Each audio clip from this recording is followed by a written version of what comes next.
High viewers, మన భారతదేశంలో సినీ నటులు కానీ సీరియల్ నటులు కానీ ఈవెన్ సోషల్ మీడియాలో ఫేమస్ అయ్యేవాళ్ళు కానీ వాళ్ళు బయట చెప్పేదానికి వాళ్ళు చేసేదానికి చాలా తేడా ఉంటుంది. కొన్ని సందర్భాలలో నేను ఎప్పుడన్నా అలా అంటారు, ఇంకొన్ని సందర్భాలు సరదా కన్నయ్య అది అంటారు.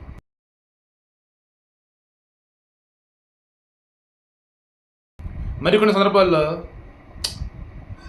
ఇప్పుడు సినిమాల్లో కొన్ని చెప్తాం, అవి బయట చేయిస్తామా ఏంటి? అలాగే కొన్నిసార్లు బయట ఫ్లోలో అంటాం, జరిగిద్దే ఏంటి ఇలా చెప్తారు. ఇప్పుడు కంగనా రనౌత్కి సంబంధించి అటువంటిది ఒకటి ఇక్కడ ఇబ్బంది ఎదురవుతుంది.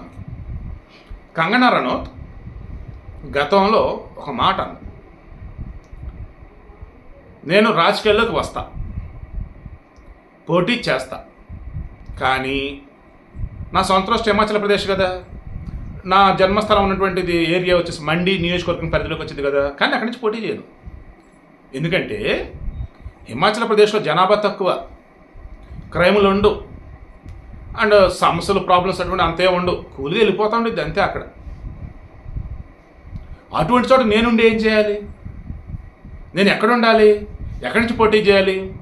గ్వాలియర్ నుంచి పోటీ చేద్దాం అనుకుంటున్నా. ఎక్కడైతే సమస్యలు ఉన్నాయో, ఎక్కడైతే అల్లర్లు ఉన్నాయో, ఎక్కడైతే విభేదాలు ఉన్నాయో అటువంటి చోట నేను కనుక ఎంపీగా ఉంటే అక్కడి నుంచి నేను పోటీ చేస్తే నేను గెలిచాక అక్కడ సమస్యలు నేను ఏరి పారేస్తా, ఒక రాణిగా నేను కనిపిస్తా. అప్పుడు నేనంటే సమాజానికి తెలిసింది.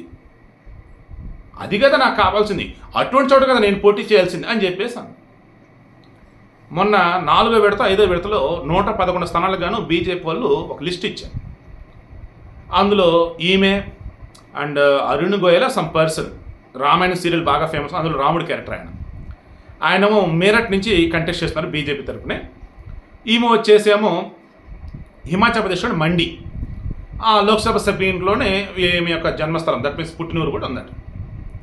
ఇక టీఎంసీ నుంచి చిరుత మూవీలో నటించిన నేహా శర్మ ఆమె పోటీ చేస్తుందని, తర్వాత రచన ఉంది కదా ఇందులో బావగారు బాగున్నారులో నటించింది, ఆమె పోటీ చేస్తుంది. రకరకాలుగా ఈసారి ఎలక్షన్స్లో సీరియస్లీ ఓరే దేవుడా, కాశ్మీర్ నుంచి కన్యాకుమారి లెక్క తీస్తే మొత్తం 543 లోక్సభ సెగ్మెంట్స్ పోటీ చేస్తున్నారు కదా. ఇందులో మినిమంలో 40 మంది వెళ్ళేటట్టుగా ఉన్నారు సినిమా వాళ్ళే. చూడండి, అసలు వాళ్ళు చేసింది ఏం లేదు, సినిమాలో నటించారు, ఫేమస్ అయ్యారు, సినిమాలు ఇచ్చిన స్క్రిప్ట్ చెప్తారు, ఇంకా అంతే. వాళ్ళు సినిమాల్లో నటించింది ఎలా అయితే ఉందో అలాగే రియల్ లైఫ్లో ఉంటారని భ్రమపడి జనాలు ఓట్లేస్తారు. అండ్ ఆ పార్టీ సింబల్స్ ఇప్పుడు ఈమె కంగనా రనౌత్ని చూపించి జనాలు ఏమంటున్నారు, ఏమ్మా నువ్వు గతంలో ఏం చెప్పి ఇప్పుడు ఏం చేస్తున్నావు? ఇప్పుడేమంది, పార్టీ హిమాచల్ ప్రదేశ్ నుంచి పోటీ చేయమని చెప్పింది, నా స్వగ్రామం ఎక్కడైతే ఉందో ఏ నియోజకవర్గం పరిధిలోకి వచ్చిందో అక్కడి నుంచి పోటీ చేయమని చెప్పారు. అధిష్టానం ఏదైతే సూచించిందో నేను దానిని స్వీకరిస్తున్నా, వినమ్రతతో నా కర్తవ్యాన్ని నేను నెరవేరుస్తా, ఈ అవకాశం నాకు ఇచ్చిన ధన్యవాదాలు, ఇక నేను బీజేపీలో అఫీషియల్గా జాయిన్ అవుతున్నా అని చెప్పేశాను. వాస్తవానికి కంగనా రనౌత్ బాలీవుడ్లో అవునన్నా కాదన్నా ఒక మిరపకాయ లాంటిది. ఎటువంటి మిరపకాయ? అది కూడా కొరికినా తప్పే, చూసినా తప్పే, ముట్టుకొడినా తప్పే అన్నట్టు ఉండింది. అలా గతంలో ముందు లేదో మీరు చెక్ చేయండి. నాకు తెలిసి 2006లోనే ఇప్పుడు సినీ ఇండస్ట్రీ పరిచయం. ఆ తర్వాత క్వీన్ సినిమాతో ఒక్కసారిగా సెలబ్రిటీ అయిపోయింది. ఇక ఆ తర్వాత ఉమెన్ ఓరియంటెడ్ కావచ్చు, హీరోయిన్ ఓరియంటెడ్ కావచ్చు, నెంబర్ ఆఫ్ సినిమాలు తీసింది. మొన్న మధ్య మన డైరెక్టర్ క్రిష్ ఝాన్సీ లక్ష్మీబాయి సినిమా ఏది ఉంది కదా, అది కొంత ఆయన డైరెక్ట్ చేశాడు, ఆ తర్వాత ఆమె డైరెక్ట్ చేసుకుంది, చివరికి ఆమె పేర్లు వేసుకుంది, ఇలా రకరకాలు నడిచింది.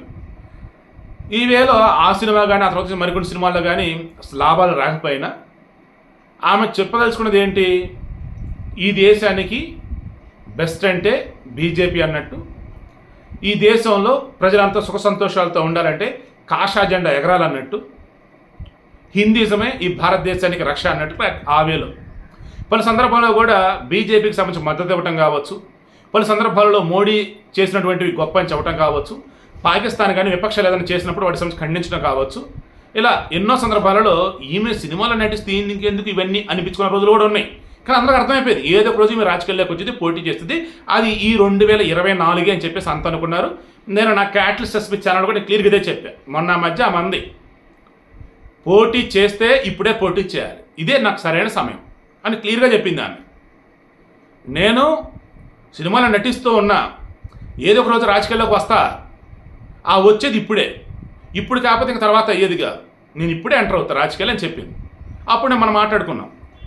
హిమాచల్ ప్రదేశ్ నుంచి కనుక పోటీ చేస్తే ఆమె సొంతది కాదు కూడదు అన్నప్పుడు మరి మహారాష్ట్రలో ఉన్నటువంటి ఏరియా నుంచి పోటీ చేయాలి, లేదన్నప్పుడు ఉత్తరప్రదేశ్, లేదన్నప్పుడు మధ్యప్రదేశ్, ఇంత ఇటువంటి చోట్ల చేస్తుంది ఆమె అని అనుకున్నాం. సో గ్వాలియర్ అన్నప్పుడు నా దర్శనం మధ్యప్రదేశ్ ఏరియా కింద వచ్చింది, బీజేపీ స్ట్రాంగ్గానే ఉండింది అక్కడ.